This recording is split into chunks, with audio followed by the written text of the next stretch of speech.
Presidential Communications Office, itinanggi naman ng sentro ng inisyatibong Oplan kontra fake news ang maproteksyonan si Pangulong Marcos sa mga kumakalat na issue sa kalusugan. Yan at ilan pa mga balitang tinutukan ni Bombo Grant Hilario.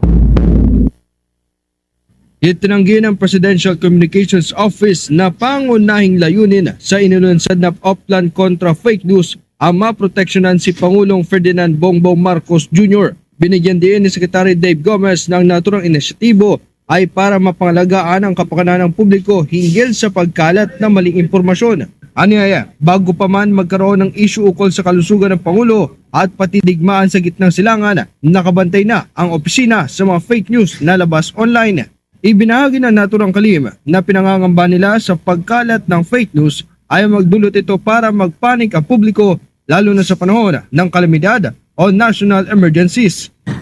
Ang talagang pinapangambahan namin, yung pagkalat ng fake news, doon sa, lalo na yung mga sitwasyon na national emergencies, no? Yung mga kalamidad, meron tayong lindol, meron tayong bagyo, tapos magkakalat yung mga kababayan natin ng fake news, maaalarma ang publiko, magpapanik ang publiko.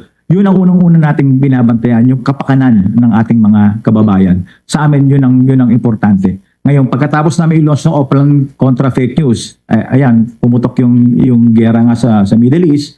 Tapos ngayon, naglabasan pa tungkol sa health ng Pangulo. Again, hindi yun ang pangunahing ang pangunahing namin dahilan sa paglunsad nitong Oplan kontra fake news is pangalagaan ang kapakanan ng ating mga kababayan, especially in times of national emergencies.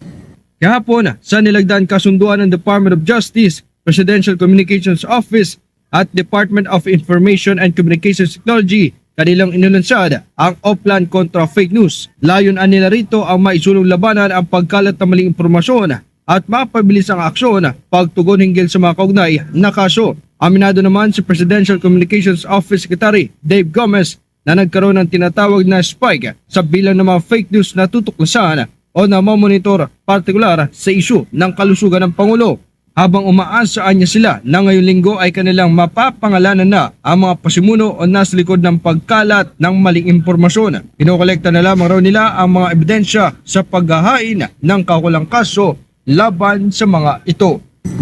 Yung aming anti-fake news na track namin over the weekend, Sandra, nagkaroon ng spike dito sa posting ng mga misinformation at mga fake news regarding the health of the president.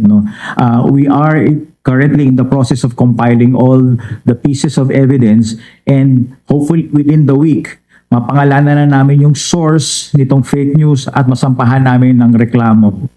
Mula dito sa Department of Justice, ito si Bombo Grant Hilario, and this is Bombo Radio Philippines, the #1 and most trusted source of news and information, Bast Radio. Bombo! For the most trusted source of news and information, visit our website at www.bomboradio.com. Follow us on Bombo Radio mobile app, Facebook, YouTube, TikTok, and X, formerly Twitter. Like, share, and stay connected.